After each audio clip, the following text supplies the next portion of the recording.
Whenever you rent or buy a video, you need to be sure that the film you choose is suitable for the audience at home. Do sit down. We're just about to have some tea. Ladies and gentlemen, please do not panic, but scream. Scream for your lives.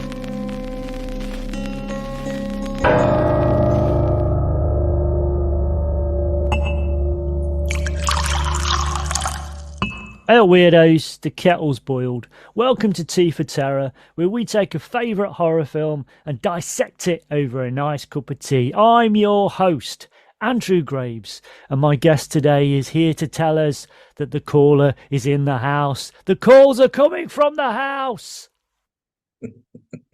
Welcome back, James Whittington. You're my first return guest. How does it feel to have this title thrust upon you? It's the best Christmas present I could ever ask for, mate.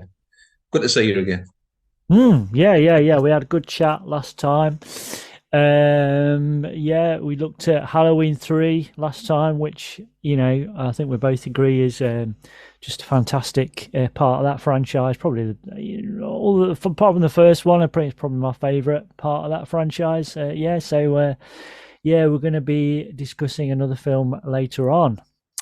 So what have you been up to? So how's Nick's going? So tell us about Nick's, just to remind people about that and how it's going and what your role is within that. Nick's is now the only free-to-air horror channel in the UK. It recently moved on to Freeview 289, and it's doing incredibly well. I mean, really, really well. And I think it's mainly down to the different sort of content they show. They show everything from Euro horror to Hammer horror. They've got Tales of the Unexpected during the day, animation like Ruby Gloom, classic mystery shows like things that were rarely seen over here, Nancy Drew and the Hardy Boys, stuff they don't really have to cut down for daytime programming.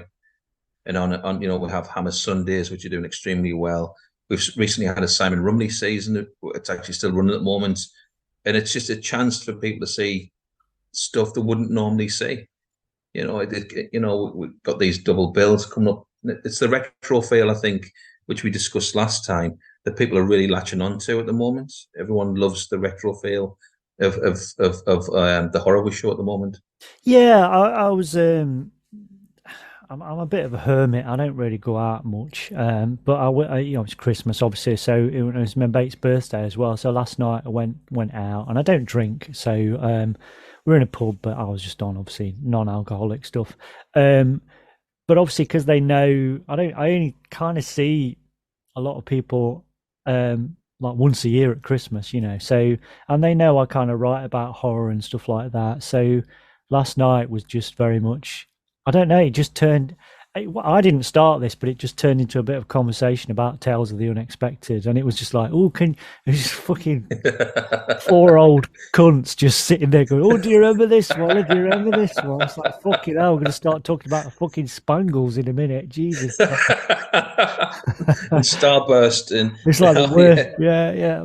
But Tales of the Unexpected. I think to be honest, I think I've got the kind of network on air box sets and stuff, and I think there were. To be honest, if I'm being very honest, I think some of them are very much expected, and there's not. I think the twists aren't that brilliant. Some of it's a bit rapey now, but the ones that do stand out are just amazing. I mean, Flypaper is the one that stands out for me. That's just creepy as hell. Just terrifying. And the ones that actually, because I don't think I ever saw Flypaper as a kid, I don't know, thankfully I bypassed that one, but the ones that terrified me as a kid, absolutely traumatized me, were Georgie Porgy, which is the one with another. Joan Collins was in a few, but she was in this one where she plays a kind of horrible mother, and the ending of that is just insane. The other one that terrified me was with Elaine Stritch, where her husband dies and they bring him back as basically a brain and an eye in a box. And I couldn't sleep for a week after that. I because that's a terrifying thing in itself. But Yeah. there's also a scene before that where she's talking to the doctor who's done this procedure, and that he's showing her kind of a slideshow of things they've done in the past. And one of the things they show is this dog, just a dog's head that they brought back to life. And it's just like, oh, for fuck's sake, it's just horrible.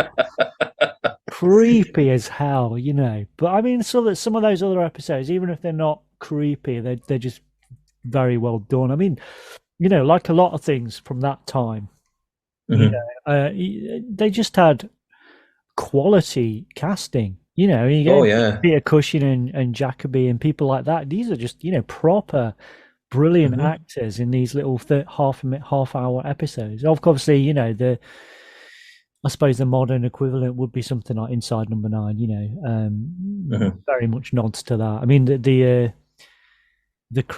done 2 Christmas episodes, but the original Christmas episodes, the Krampus one, that's very obviously that they're kind of, for those that don't know, have not seen that, it's very much filmed as an early 1980s video TV, and it looks very much like a Tales of the Unexpected episode, but it's got one of the most terrifying endings I've ever seen in a comedy program. Which is things like that's a huge compliment to what's gone before, isn't it? When people try and recapture that sort of feeling of watching things when they were younger in the 70s and the 80s, you know. And I think that's what Inside Number 9 does the best. Yeah, because they absolutely. I mean, I went to see the live Q&A they did last Christmas, and I think that they are obviously they're really into that. They know their stuff, you know. And Mark Gatiss as well. You know, it's very much, you know, if I mean, League of Gentlemen is littered with those references, and Inside Number 9 and Psychomania as well. Not Psychomania. What's it called? Psychoville. Psychoville.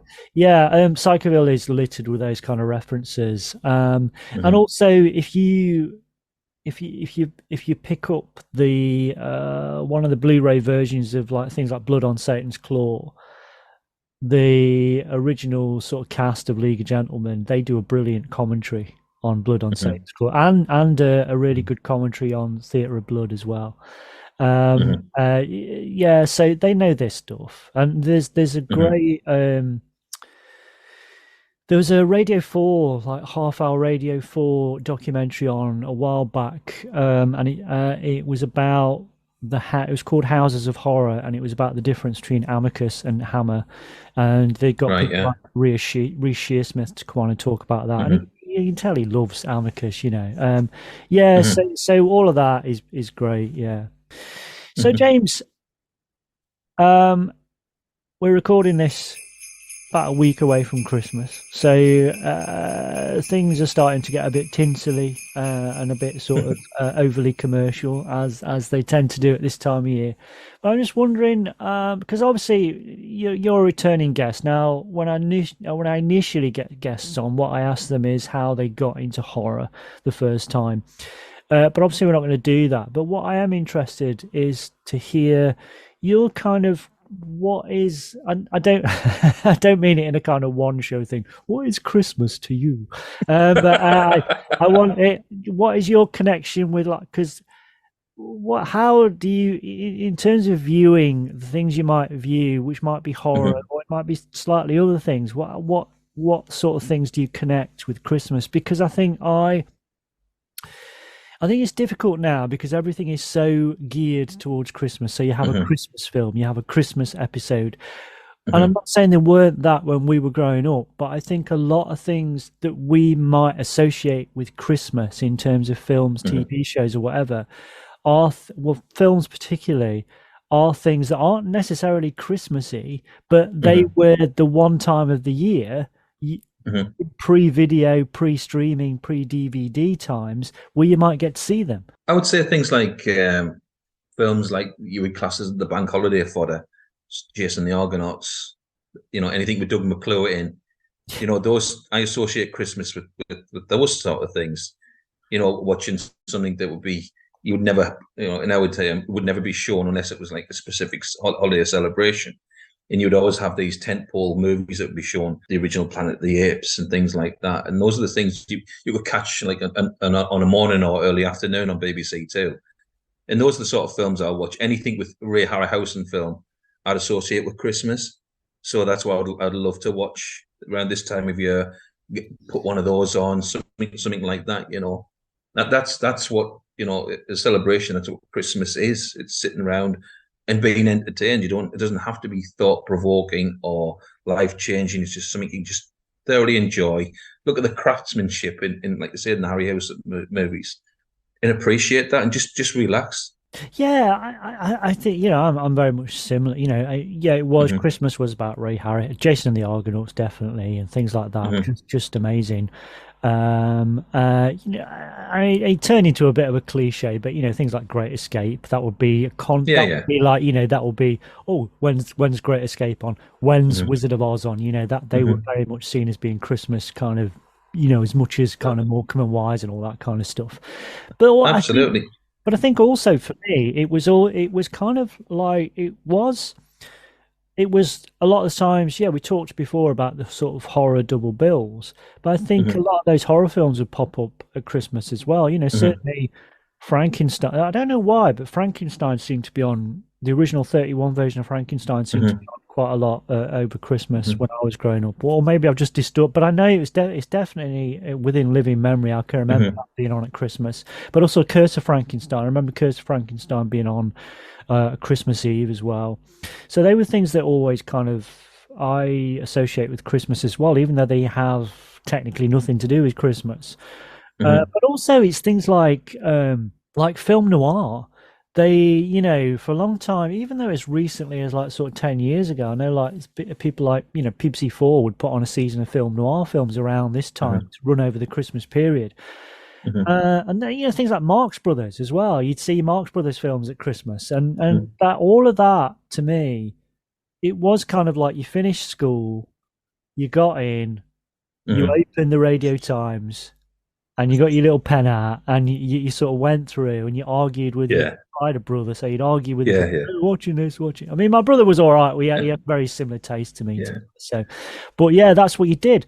So a lot of those things, it wasn't necessarily because there weren't that many Christmas films as such. It was more things that you associated with Christmas. And you got a chance to experience, like you said, the film noir things. I'm not a very good, much fan of gangster movies, but I saw Godfather for the first time. So I thought, I've got the time to give this a try when I was younger. And it was fantastic. And you get to be exposed to things like that. Laurel and Hardy used to be on like BBC 2 for 20 minutes. You got to see there, so which you can't catch anymore. That reminds me of being on the Christmas holidays. Yeah. I mean, Laurel and Hardy, and I remember. I mean, I've not seen. I'm a massive Laurel and Hardy fan. I've got the big box set and everything like that. I'm a huge Laurel and Hardy fan. But the one thing you kind of used to get when I was a kid, but they very rarely put Laurel and Hardy stuff on now anyway. But the one thing you used to get when I was a kid, I've not seen it for years, and unfortunately it's not part of the box set I've got, is the Babes in Toyland Laurel and Hardy, which I always kind of associated with Christmas as well, but I've literally not seen that for like 40 years. I'll have to get a copy of that. Well, can you remember Christmas Record Breakers used to be on? Oh yeah. It was just all these BBC personalities were like forced into this children entertainment program, poor Roy Castle there. With Norris McWhirter and his Nazi alliances. I mean, for fuck's sake. It was a simpler time. Yeah. I know. You got like, and I think that's the other thing as well. There'd always be some sort of BBC, especially. You'd always have some sort of Christmas thing, like the Box of Delights or a new adaptation of Pinocchio, and there was always like a thing, around the end of November it'd start, and then you'd have they'd have a feature on it on Blue Peter, and you'd have these poor Blue Peter presenters trying to convince you as kids that the effects that they were using in these BBC dramas were like the state of the art, and you're just sitting there thinking as a kid, I've seen fucking Star Wars, mate, this is shit. Yeah, I remember The Lion, the Witch and the Wardrobe and Aslan. It was just, oh God, it was awful, wasn't it? But the thing that pissed me. So when you look back at, because they've stuck a load of they've stuck all the original Doctor Who, the classic Doctor Who series, the surviving ones on BBC iPlayer. So I've been kind of working my way through that, and they're great. But it's like, the thing that annoys me is that Doctor Who was massive. It was fucking massive before it started going downhill. And the BBC had money. They had, they didn't have to advertise, obviously. They were getting money from us. They didn't even have to try. They could do. No, yeah. And it's just like, where was this fucking money going? Because it weren't going into one of your biggest TV shows. I know that. Yeah. It wasn't. Was it El Dorado? Was El Dorado the failed soap? Was it? Yeah. I think a lot of it went to that. Yeah. that was a great investment. Or Ronnie Corbett's fucking pension. Right? Fucking ridiculous. Yeah. Or you get Christmas time, you get fucking like everybody wanted to do it. Everybody was suddenly doing pantomimes like fucking Nationwide or fucking Blue Peter, and it's just, oh, fuck's sake. Yeah. I loved it. I loved Christmas as a kid, and I think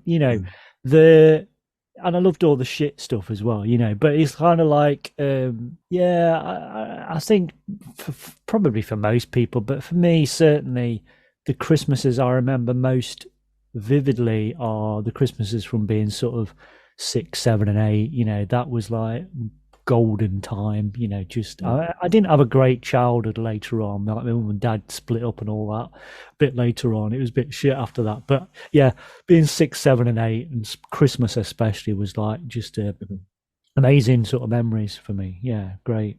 And TV made a proper effort then. The schedules would change for that whole fortnight. There'd be no children's TV would be back on till 9:30 instead of being on its own little station. And you'd wait for those special programs to come on. And now there's, you look at any list of Christmas specials people like, they're all pre-2010. Any Christmas specials like you mentioned before, Eric and Ernie, even the two Ronnies, everyone remembers those. Even the Low and Heidi High, the Christmas specials people prefer. I'm looking forward to seeing Ghosts, because I think that's just been a superb situation comedy, one of the best I've seen for a long time. But it's nothing stand out anymore, is it? Like a big Christmas special. If you're into Ghosts, I would recommend. I went expecting nothing, but I went to see Wonka on Friday. Right. I was really impressed. I really liked it. Really, really liked it. I mean, it's great. I mean, it's possibly because it's near to Christmas and I'm getting that vibe, but it was just really, really nice. It's really nicely done. And Simon Farnaby writes it. Who's obviously in Ghosts, and it's got a lot of the cast from Ghosts in as well, who pop up in, in sort of cameos or bit. So yeah, if you like that kind of comedy and that kind of, it's just a great little film. Yeah. So, but I'm off to see to balance it out. I'm going to see Godzilla -1 later on as well. Oh, good choice. Yeah, which I've been looking forward to seeing that for a while. That could be the double bill of next year, really. Wonka and Godzilla instead of the new Barbieheimer, which was awfully sliced together. We're gonna have like Wonkazilla. You gotta be careful how you say it. Yeah. So I mean, the other thing, I mean, it's kind of like more sort of obvious now, and kind of it's more of a thing. But I think the they're not always M.R. James adaptations, but the ghost stories for Christmas, I think you've got the new ones, which I think the new ones are great. I think the Mark Gatiss doing those are fantastic. But yeah, back in the day, I mean, to be honest, it's easy for me to try and rewrite history and say I was dead into them as a kid. I wasn't really aware of them as a kid at all. Or possibly my mum and dad just didn't, it just wouldn't have come across my radar, to be honest, when I was a kid. Yeah. Obviously, I've seen them all since, and I've got the Blu-ray, the lovely BFI box sets, are really nice. Yeah. But they are just incredible, I think. They and as soon as you get to like 1st of December, I dig all those out and just cane the lot. Work up until Christmas Eve when they put the new one on. So yeah. So I mean, what's your take on those kind of Lawrence Gordon Clark originals? I love those, because again, they're very innocent of the time, and I think mainly shot on film, and I think that helps, you know. But Tony, I recall Christopher Lee being on BBC Two reading. It was like a Jack and Ori for adults. I remember that. And I think those, I don't know if you can buy them anywhere, but I remember watching a couple of those. It was just fantastic. You know, this big major star. They are. Reading. A lot of them are on the box sets. Right. Christopher Lee reading. Yeah. Right. So you can sort of get them, yeah. And a lot of them are on YouTube as well. But yeah, you can sort of access them, yeah. Well, if my wife's listening or any friends, I would like that box set for Christmas, if you don't mind. Or the New Year. There's two. There's Volume 1 and Volume 2, yeah. All right, I think we're better start with Volume 1 then, everybody. So thank you in advance. Yeah. I mean, the Lawrence Gordon Clark, and also, you know, the Jonathan Miller 68 version of Whistle and I'll Come. It's just, that's one of the creepiest, best adaptations of anything I've ever seen, you know. And it's just, I've said this before, but it's, you know, you can throw as much money as you like at CG, but nothing is going to terrify me more than just seeing a sheet come to life in that. It's just fucking brilliant. It's the atmosphere, isn't it? Yeah, it's creepy. It's kind of the minimal dialogue. You've got, you know, the main character, the doctor, the professor is just talking nonsense most of the time. He's chuntering away to himself. You got these scenes where he's waiting to have a bath, run for it. He's just such an eccentric academic. I've got a mate who completely reminds me, just lost in academia. And I mean, this is just a massive theme for M.R. James. It was this idea of taking the academic, the fact-obsessed academic, and blowing their world apart by introducing them to the supernatural. And that's something that occurs again and again and again in M.R. James, you know. I love that idea. But those Lawrence Gordon Clark, whether they were M.R. James adaptations or whether it was something like The Signalman by Charles Dickens, just incredible, brilliant stuff. Like I said, because of the shot on film, it gives an extra depth, you know, slightly more cinematic, even though they're still 1v1 framed, and you can't beat that, you know. And I think that's where films or a series at the moment, like The Fall of the House of Usher, look gorgeous because the way the care's there and the atmosphere they build up. You know what I mean? That's what I really, really like. But yes, I'm going to have to revisit all those. Okay, I think it's about time to introduce the film we're going to be looking at today. So we are going to be looking at Bob Clark's 1974 Black Christmas.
So, James, when was the first time you came across this film? It was completely by accident.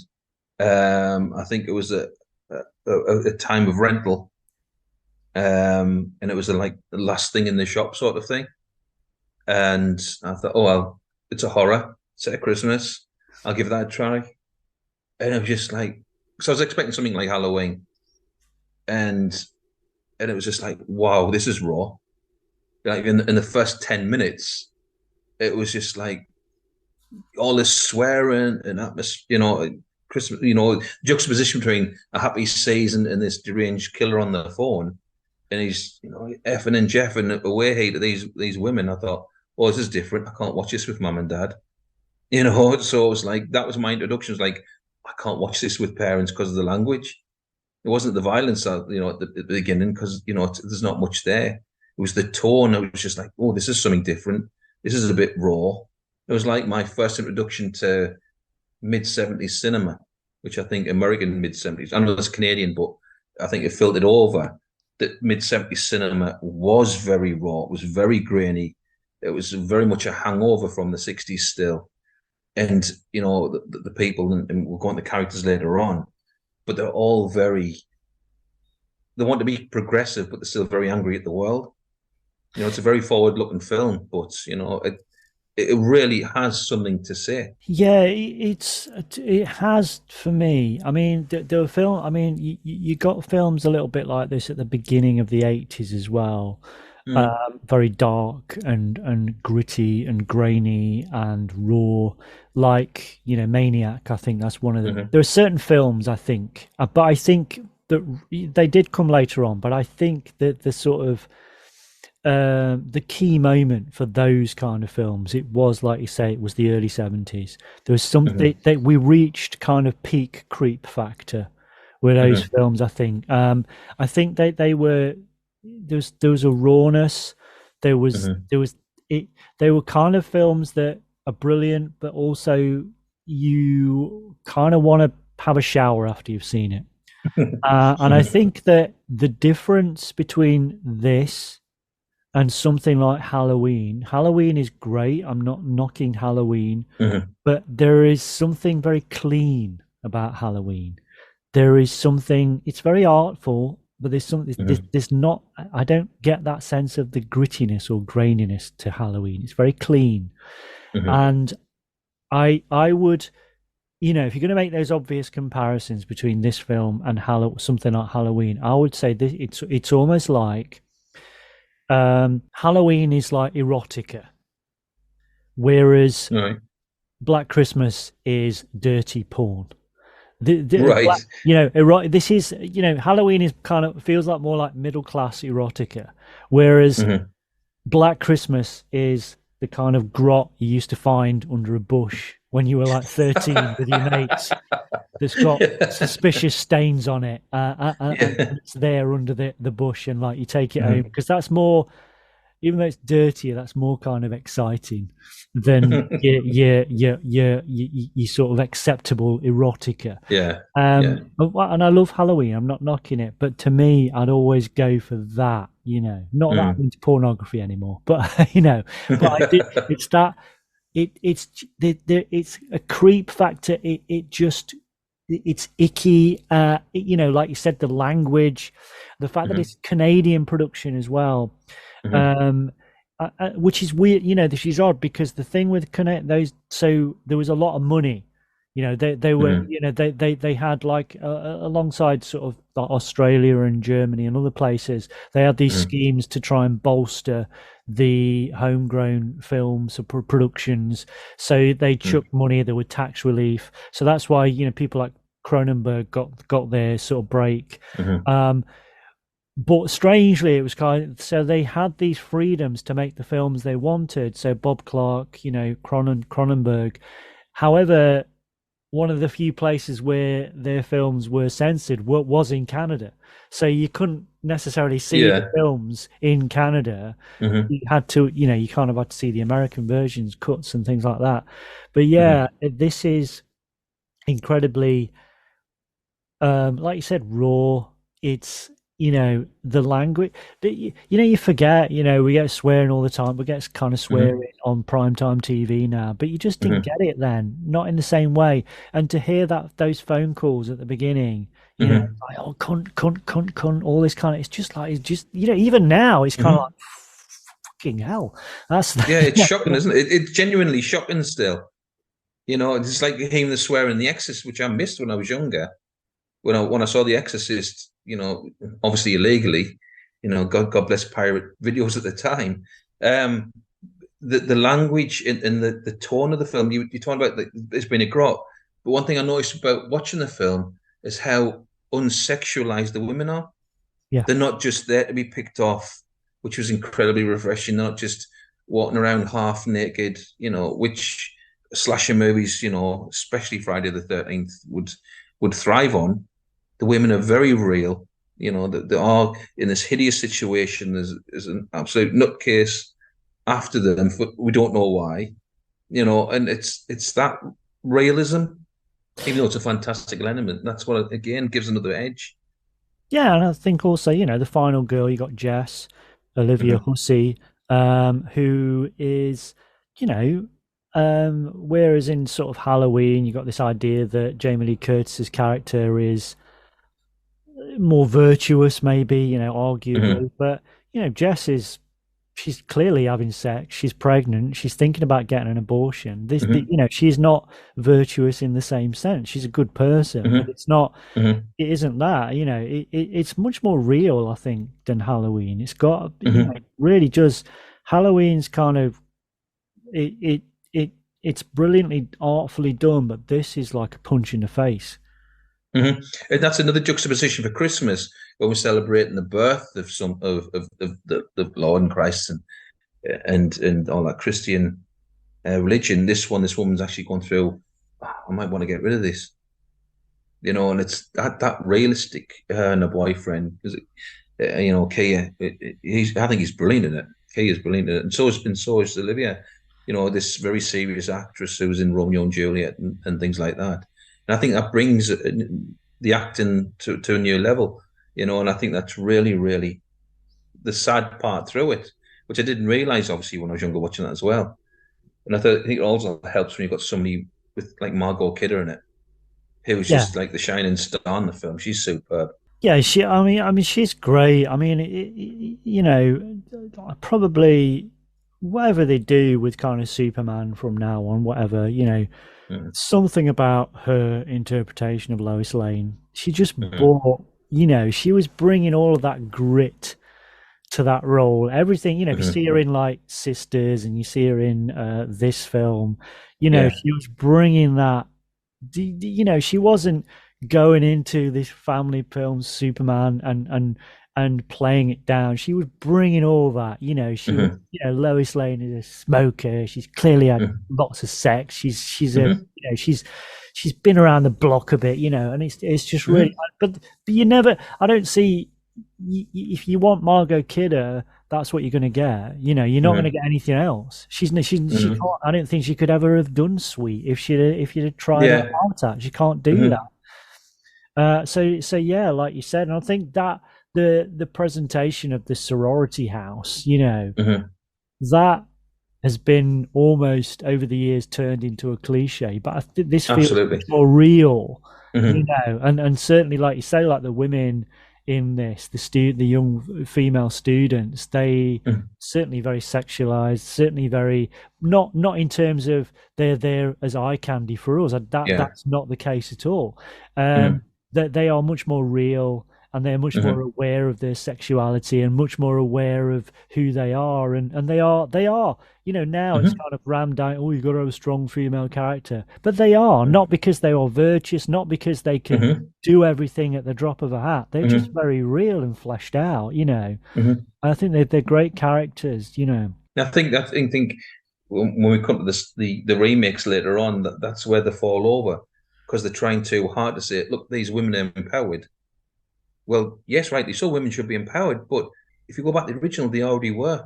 They were already coming out with the true feelings that all wanted their own, rightfully so, wanted their own careers. And it still showed you that glass ceiling that was still there, and they were trying to push through it. And I think they really, really deal with this really well in the original Black Christmas. I think the mistake that's made sometimes is that it's this idea of let's take a female character and it's almost like an overcompensation and make them superheroes basically, Hmm. but Hmm. they still haven't got any real agency. And what I'd Hmm. argue with these characters, and in the same sense as like Ripley from Alien, Hmm.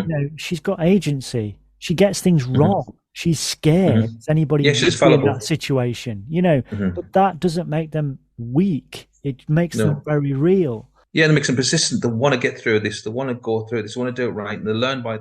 She learns by him, especially Ripley learns by her mistakes, and that's what makes it a far more interesting character. for everyone to watch. You can relate to people. Obviously, we all make mistakes all the time because the hero or heroine of the piece makes mistakes. You can identify with them more. Your phone's ringing.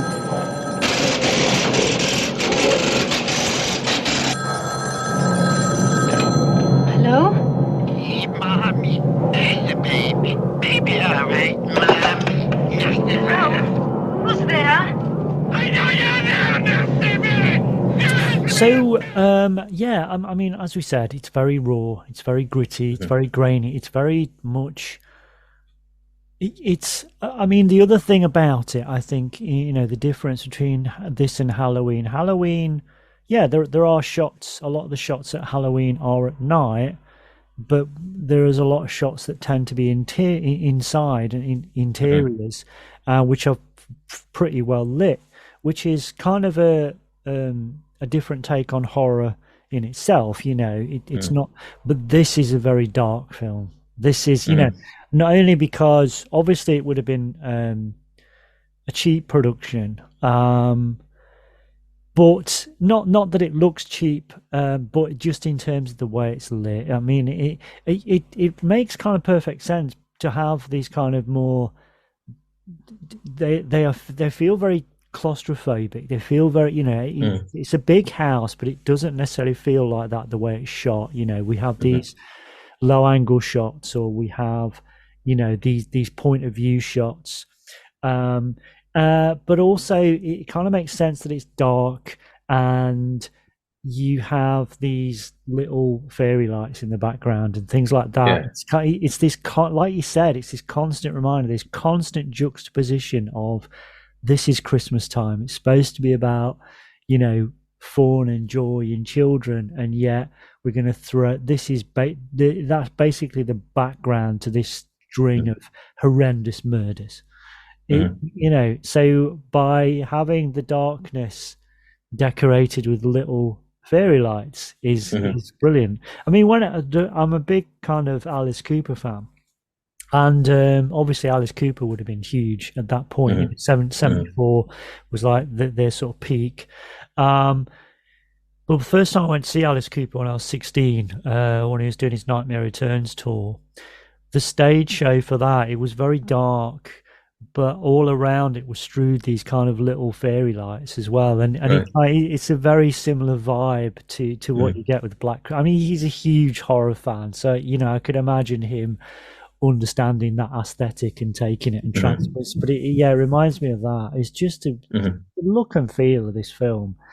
It's almost like this and Halloween are in a different universe, I think. Yeah, absolutely. But like you say, we mentioned again that how they're always compared.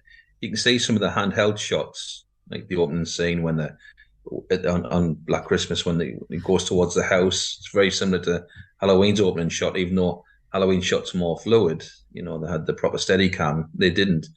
There's a lot of handheld shots and POVs from the murder himself when he's coming down the step ladder from the ceiling and things like that. And I think that was very inventive for its time.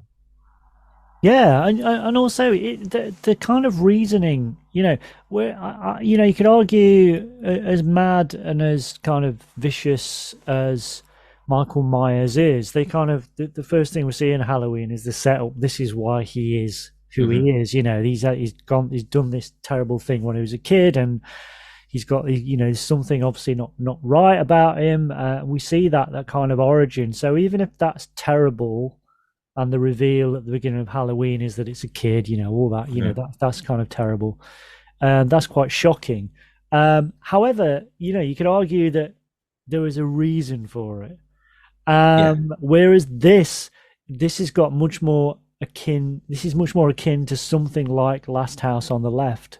Now, I don't think Last House on the Left is as anywhere near as good a film as this, but the thing that's good about Last House on the Left is like this film, it is a kick in the stomach, and the reason it's a kicker is because, like a lot of those early 70s films, it's the transitioning from this idea of, in horror, everything has to be explained, or there is a reason why the baddie's doing this, Phantom of the Opera, all this kind of stuff. And then with Last House on the Left, what you get, for all its faults, what you get is there's no reason. They're just doing this because they can. And you kind of get that feeling, yeah, there are sort, obviously things happened which you could argue tie in, but Peter has already fucked up. Before any of this happens, he's already fucked up. Before he learns about Jess and all this kind of stuff, he's clearly fucked up. And obviously we've got Keir Duella, who is most people remember, obviously know Keir Duella through 2001, but prior to this he was also in things like Bunny Lake is Missing, which is a great kind of almost forgotten film, I think, but he's, again, he plays a brilliant psychopath in that. And he has this creepy, even in 2001, I think, you could argue he has this creepy charm. He's just this weird, he is perfect for that kind of role, I think. And I think that's a great thing because he's obviously the main focus. It's got to be him. It's got to be him. And then, obviously the sting at the end. It's just, it's just really. I like the way the score hints that it's him all the way through. If you listen, there's all these piano strings with metal grinding against them, which compares to his character that have been the musician, the pianist himself, and the constant red herring all the way through. And it forces you again, something I didn't pick up when I was younger, obviously. And but you're right. There's something just not off kilter with them. There's just something not connecting properly, and you think that's what's great. And if you're talking of supporting cast, legendary John Saxon's there. Yeah, John Saxon was like the Lance Henriksen of his time. He may have done all these B movies, but he never did a B movie acting. He was never a B movie actor. He was always an A movie actor, no matter what the material. You can give Lance Henriksen anything and he'll make it watchable. And John Saxon was very much very similar. Yeah, John Saxon. He's brilliant in this. Yeah, he is. He's great, and again, it's kind of more.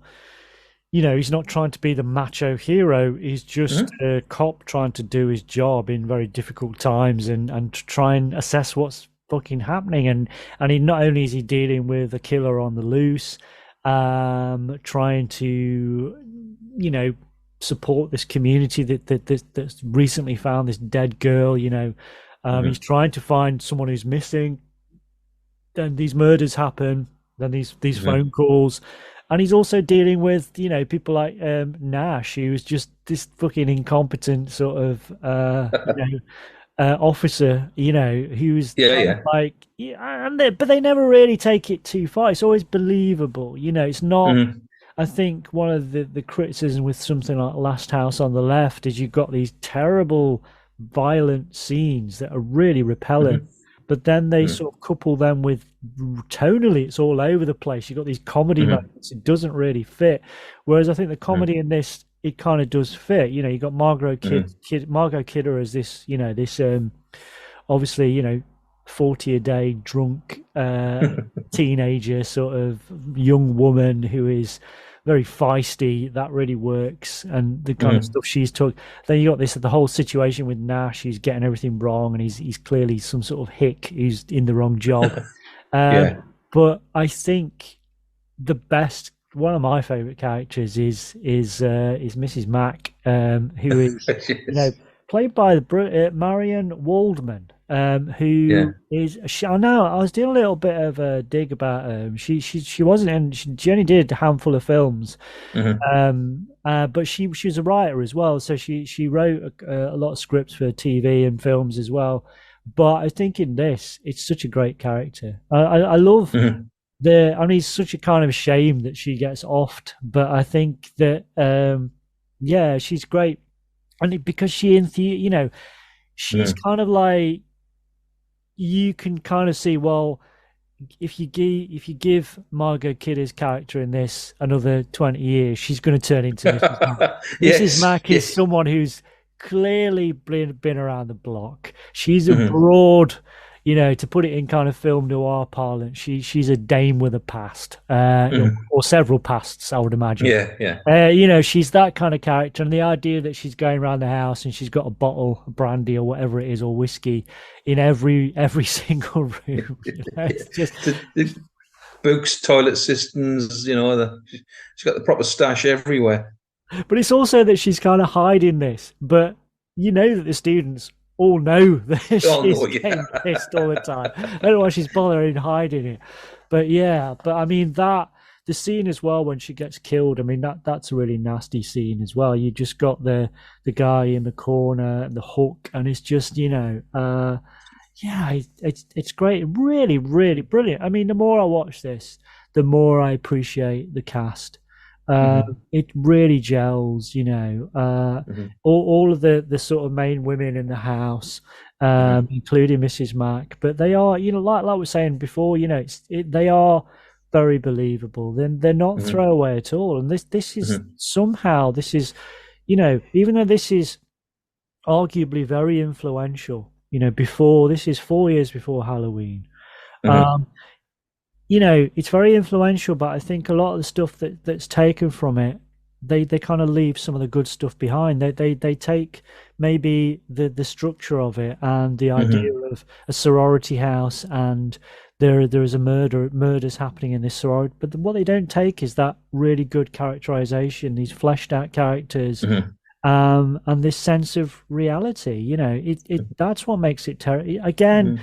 It's what producers tend to do. Money people tend to misinterpret what makes something popular in the first place. You're talking about the realism there, that how fully formed these are, and I think one of the scenes that got me when I watched it again recently was the sequence where the father who's looking for his daughter Claire, and the young 13-year-old had gone missing to find her body. But he thinks it's his daughter, so he runs to the scene. And they say, "Oh yeah, it's such and such's daughter," and in the relief on his face, so it's not his daughter. And then the mother of the child that's being murdered comes up and starts crying. So you see the two different ones, relief, ones, "Oh my God, my daughter's being killed," and like if you're in that situation, how would you react? "Oh, thank God, it's not my daughter," but "Oh my God, it's this poor woman's daughter," or son. And that realism is really, really striking, and it's really well done because it's so honest. Because it would be relief it's not yours, but sadness for the person whose it is. Yeah, I think you're right, and that poor guy. I mean, this is the thing that even though films like this, like I said, were influential in many respects, what a lot of films didn't take from this, like I said, was that level of realism in terms of like you said, that character is looking for his daughter, and that's very unusual.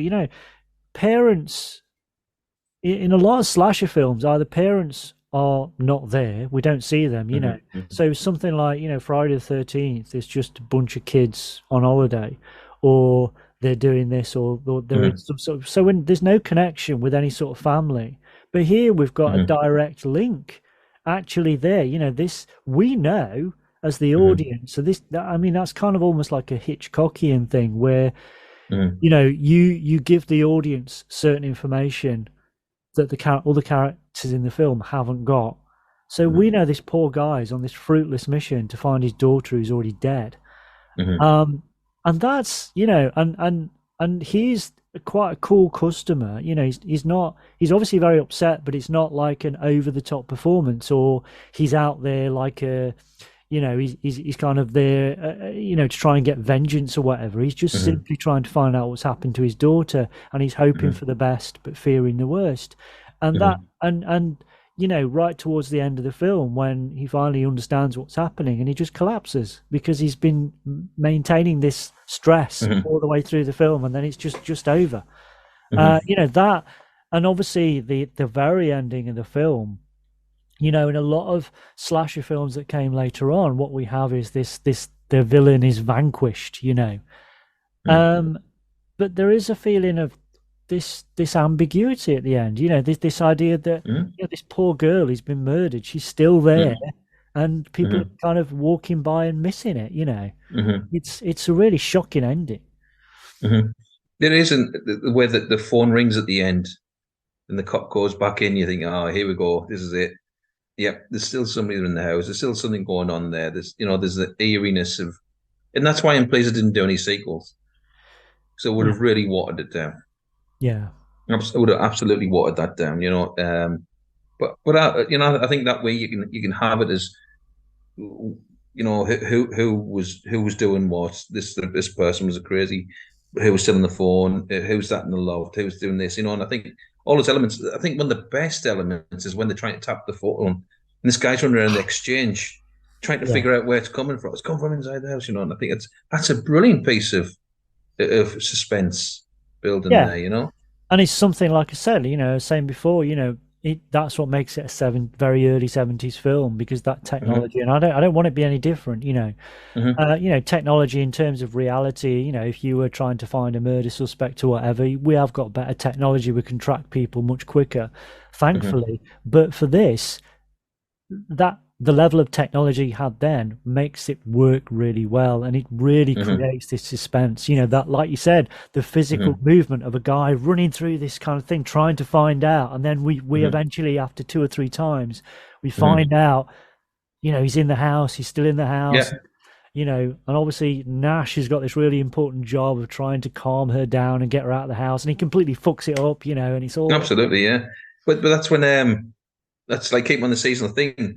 That's if you remade Home Alone, which, oh my God, they did a couple of years ago anyway.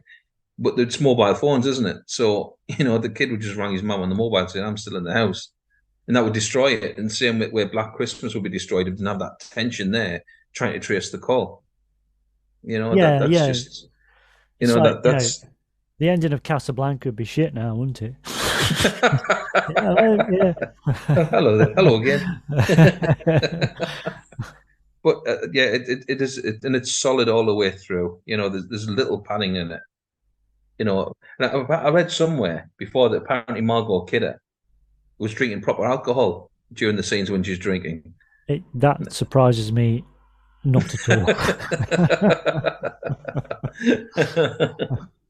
It's brilliant. I love that. Another thing I read before as well was it connects it with Halloween. Is that Malcolm McDowell was down for the Saxon role and turned it down. Very similar to Christopher Lee turned down Loomis and regretted it. Malcolm McDowell regretted it. I could see McDowell as in the Keir Dullea role. He turned down the Saxon role. So as I remember, it would have been really good as that. Yeah, I don't know. I don't know if it worked as well as. I mean, obviously there's a Kubrick connection, but I don't know if I think there's something about, I don't know. I'm not entirely sure it would work with Keir Dullea and, Malcolm McDowell. I don't know. I think that's why John Saxon is a really good, he really is a different kind of character, and I think there's a strong contrast there. I think it works a lot better with John fallible. Yeah. Yeah, that's a good thing. Yeah, it's. I mean, going back, you touched upon it there, but the music. I mean, that's the thing. Obviously, with something like Halloween, the music is incredibly iconic. It's brilliant. John Carpenter's music is fantastic. It's just really simple but really chilling. That is absolutely, one of the best pieces of music for a horror film ever made. However, what I do love the music for this, because it's just not, it's almost not music. It's almost not a soundtrack. It's discordant. It's ambient. It's, it's the like you said, the keys being stretched over the piano key. It's just all this weird stuff. If you'd had a more solidly constructed soundtrack, as in more music, it wouldn't have worked for this at all. This has got to be the what it is. It's almost like what you're hearing is a cat being thrown inside a piano and running around. That's what kind of what it feels like, and I wouldn't have any other soundtrack for it. Absolutely, and I think against the unpredictability of that, isn't it? If we don't know where the score's going to be, they rely on Christmas carols through, which always, to me, is always effective in a horror film, because like Carol of the Bells is used in great films such as Christmas Horror Story. They're the one version of that, and I think it's a great piece of music. It's haunting enough as it is, and I love that sort of stuff. It kind of, I mean, obviously this is a year before Jaws, but in some ways it reminds me of Jaws because there's kind of things that sort of resonate with Jaws. Like you've got some of those more common comedic elements I think that you get in Jaws. Um, B, you've got, like we discussed, you've got actual parents of the victims being at the forefront, and going through that like you do in Jaws. And also what you've got is a disaster, or you've got an event, a shattering community shattering event, and you've got local law enforcement that some people know what they're doing and some people don't, as you got in Jaws. And also what you've got is the local community. You've got lots of people wanting to help, but are not really fit to do that, and it's a lot of that. It's a very 70s thing, but I think you don't really see that a lot after this. And there's a lot of stuff there that it's the same vibe as Jaws, I think, in a lot of ways, in that we don't really know where this thing's going. Yes, it kind of, we get an ending, and in Jaws it's more sort of direct in terms of they get rid of the shark, but it is that kind of thing that's leading to, we don't really know. It could go either way. This could be really bleak and black, or it could have a better ending. But yeah, it's that similar sort of vibe to Jaws, I think. Absolutely, and I think, and the ending's very much like Halloween. It shows you scenes where things have happened in the place. And I think that, I'm not saying Halloween directly copied it. It's just every filmmaker's influenced by someone. But I think, the more you watch this one, you can see where a lot of people have been influenced. And to me, it's the realism that still makes it a far stronger film. I would take this over Halloween every time. I watch this every year without fail, but I probably not seen Halloween for a few years. But I do like Halloween, but there's bits of Halloween that bores me a bit. It doesn't hold my attention all the way through like this. And this feels like it's on about 20 minutes. The Halloween one, I prefer the one which actually has the pieces with Loomis arguing in the hospital that Michael should be kept in. The extended American TV cut. Yeah. I prefer that version. That one feels better, because it adds more story to it. But Bob Clark, I think he directs this perfectly. I don't think he gets too much credit for it. No, and I think, he's a really interesting director. And again, talked about this before, but this idea of the auteur is kind of like, it's overplayed, I think, and people are too willing to sort of take up that mantle. And I don't think it really applies to anybody. It's a handful of people, perhaps. But I think Bob Clark's one of those people that kind of run, is similar to Mike Hodges. He kind of runs against the grain because he's not trying to be an auteur. He's just a jobbing director who's just very, very good. Someone like Mike Hodges can go from Get Carter to Flash Gordon, very, very different films, brilliant, brilliant, but very different, But Bob Clark went from this. He did a Christmas Story. Christmas Story, and he did. Which America, I think America thinks the greatest Christmas film made. If you look at all the merchant now buying Porky's. Yeah. The first two Porky's movies, he made these, and probably one of the finest Sherlock Holmes movies ever made, Murder by Decree. Yeah. Which is just outstanding. I still love that. That's one of those films I will watch between Christmas and New Year. It's just one of those films I love because of the atmosphere. They don't make films like that anymore. Christopher Plummer's outstanding there. The Jack the Ripper thing. I know it's been done loads of times with Sherlock Holmes, but it feels nice and original in this. Yeah, and it is, and it's kind of like it's taking very different films. It's taking those theories, the Jack the Ripper theories that have been explored by other people, but like you say, Christopher Plummer is just great, and the outrage at the end, and the him fighting, with all his detective powers, he can't actually fight the system, which is completely corrupt. It's brilliant, really good. Great. No, I was saying it reminded me. Bob Clark's career reminded me very much of Peter Jackson's early career. Yeah. because he made these films like Children Shouldn't Play with Dead Things, and he made this. Well, you know, Peter Jackson made Bad Taste and what was it, Brain can't Dead. remember this. Brain Dead. He made those, and then he made Make the Fables.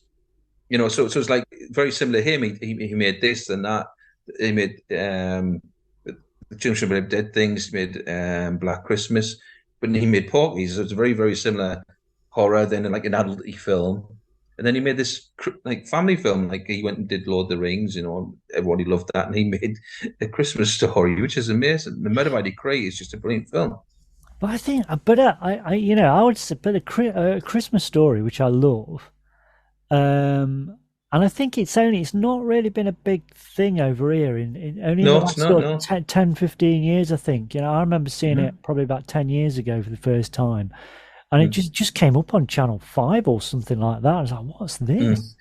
But I would argue Christmas Story, yeah, it is a family film. Well, it's I don't know if it is a family film. It is, but there's stuff in there. It's very adult in places, I think. Not to the point of Black Christmas. Yeah. But it feels like it's a grim telling of Christmas in some ways. It's heartwarming in some ways, but it's not. You know what I mean? It's kind of like it's got that darkness, and it's almost like it feels like it could be filmed in this. It's from the same universe as Black Christmas. You know, you can imagine this happening. You know, a few streets down the block, a few blocks down or whatever. It's it's got that graininess and grittiness. Now it's a few years later, but it does have that. I think it's. I'm not at all saying it's Black Christmas at all. It's not that grim, but it is kind of like it's a more cynical telling of Christmas. It's a more absolutely, you know, the whole going to the mall, and it's just a load of bollocks, you know, and it's and you know, the main little kids, you know, Ralphie's just, he's understanding. It's not about Christmas, it's him understanding the world is a bit shit, really, and you've got to just make the most of it and appreciate your family, because you're just going to get screwed. You know, the classic thing is you know, with the ring, the Ovaltine ring, and it's just it's working out the code, and he finally gets all the code, and it's just like it just turns into another advert. That's kind of like a metaphor for life, isn't it? You know, you put all this effort in, and you're gonna get screwed. That's why, you know, it is. It's a lovely film, but it's very, very cynical. It's very, you know, it's not a fucking American Hollywood Christmas film. It isn't that. It's really, it's much better. It's done much better than that, I think. A crummy commercial? Son of a bitch. I went out to face the world again, wiser. That's very true. But one thing I've just thought of there about Black Christmas again is the lack of real blood and gore in it, very much like Halloween. Yeah, you see like more of an aftermath. I think only the real gory scenes is Margot Kidder's stabbed by, is it the unicorn horn? I think they use in a unicorn, statue. yeah. I think, and that's when you really see any real bloodletting really in that film. Yeah, it's the only kind of penetration, really, but you know, penetrative, you know, device going. Oh, it's very phallic, obviously, you know. I think that's interesting as well. You know, Margot Kidder. You know, it almost ties into that more cliched version of the slasher, sorry, where she is kind of, you know, she's talking about, she's much more sexualized, or she vocalizes how much more sexualized she is, and she's much more willing to talk about it, and she's embarrassing people, and she's getting pissed, and she's and you know, she's very offhand. She comes from the city, you know, they come from more sort of rural places, and she's saying, you know, I mean, you get the sense that she's probably, it's all, you know, bark is worse than a bite, and she's just saying this stuff, but you know, she's very, with the girl that gets killed first, you know, she's saying that, you know, she's been very offhand about rape and things like that, and you know, it's interesting that she gets killed with this very phallic sort of, so it's almost taken this very childish thing like a unicorn, but it turns into a phallic weapon. You know, it's very very interesting. Whether that was deliberate or not, I don't know, but it feels, you know, quite a key. But I think the only blood, apart from that, the only other blood we see is actually on Peter as well when he's at the end. I think that's Yeah, the only bloody scenes we really see. yeah. I think the way he's he is deranged all the way through. I always think, oh God, he's just a red-headed heron all the way through it. I mean, when I originally saw it, I thought, this is too obvious. And then it's, I shouldn't know when you see him smashing the piano up. I think it's a great scene. Which I think that's brilliant. But I don't know. It's as a whole, it's great, and you can't recapture that sort of cinema anymore. I think that the way it is, that's of its time, isn't it? Yeah, 21st century cinema should do what 21st century cinema does, and I think at its best, it's brilliant. I've said over and over again, some of the best films, horror films to ever made, have been made this century. Just great stuff. And if you're out there thinking, well, they don't make decent horror films anymore, you're a fucking idiot, because they do. I think that films out there. But Speak yeah, to Me was brilliant. Yeah. Talk to me. Yeah, Talk to Me is fantastic. Talk to Me, sorry. Brilliant. Yeah. That is really good. Australian.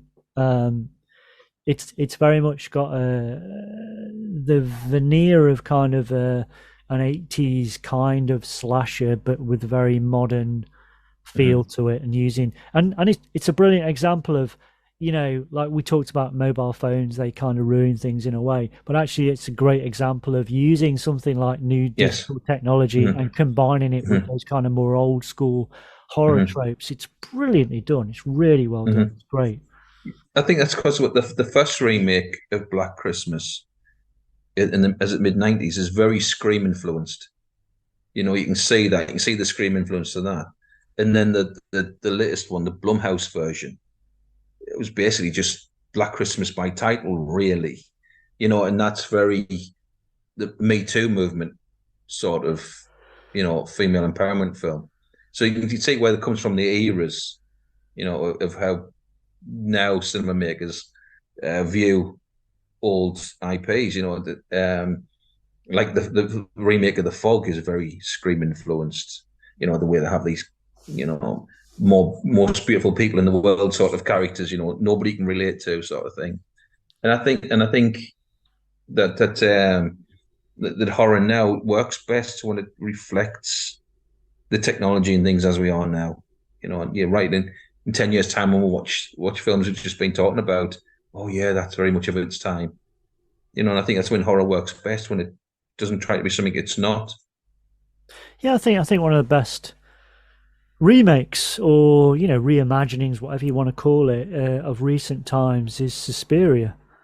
As much as people railed against that, oh well, D'Argento is an absolute classic. Yeah, it is. But actually, what the remake does is it takes a lot of those kind of giallo elements, but it gives it a very 21st century vibe, and it uses some of the CG we've got now, to produce some of those scenes. But I think what the key thing with it is that if you watch, as much as I love Argento, Suspiria, and Inferno, but in Suspiria, you'd hardly know it was a dance academy because you don't really see any dancing. And I think that's what the new version does. It takes the idea of dance and makes that absolutely essential to the horror. And it's brilliant. It's really good. Yeah, I really liked it. I wasn't sure at first, but yeah, I've been seeing it a couple of times now. I really rate it. I think it's a really great 21st century horror film, taking an old IP but doing something completely different with it, and some of the best films ever made have been remakes, or retakes on original sorts. Obviously The Thing, Invasion of the Body Snatchers. These are things that, because they are so universal and they've got these elements that you can just revisit and do them in different ways. I think they are worth revisiting. Yeah. So, any other last thoughts on Black Christmas? Apart from it being on Christmas night at 9 o'clock on Nick's, got to get the plug in. I think just the film, and I know we've put so many spoilers in this anyway, but I think you can go to this film, and if you've never seen it before, still get a lot from it. Yeah. Because of the way it was made technically, the era in which it was made, the way the world was at the time, the way people were viewed at the time. I think, it really sums up the era better than documentaries would of the era. I think it's a very more honest reflection of the time. And apart from that, it's a damn good horror film with an atmosphere that is dirty, that is creepy, and that is a natural fear. And I think because it plays on those things, as a parent, missing child, it must be horrific. You kind of comprehend what that would be like, and I think even though it's a fantastical situation, it's very kept much in a reality that's that haunts it all the way through. Yeah, it's absolutely brilliant. And if you've only seen this kind of with one eye on it, and half cut on sherry or your mince pies or whatever, I would really recommend going back and really watching it, because it's just it's a masterclass in kind of low budget but brilliant filmmaking. This is Bob Clark. This is a very, very skillful filmmaker and a great cast. Absolutely, the cast bring a lot to it. If we've got to think about the script itself, it seems fully formed. It's there, and the way the script. I don't know, to make something, going back to Margot Kidder, some of it looks improvised from her, and I love her reactions when she's being really filthy with the police, when she repeat the thing, and I just love her face, and I think that's a genuine reaction from her. She knows it's funny, she knows it's wrong, and it looks so natural. She was a huge loss when she died. It really is, to me, it's her film. For me to look back on it. Yeah, it's weird. I don't. As good as Olivia Hussey is, she's not the first person I think of when I think of this film. I think of Margot Kidder. Yeah. Well, it just remains for me to say, well, everybody out there, have a lovely Christmas and all that. Write us a review if you get time over Christmas. Chuck us a review on Apple Podcasts or whatever. So it just remains for me to say thanks to James for coming back on again. Cheers, buddy. No problem. He's next time. And so remember to call round next time. Make yourself at home. You look like you're dying for a nice cup of tea for terror. And remember, my friend, future events such as these will affect you in the future.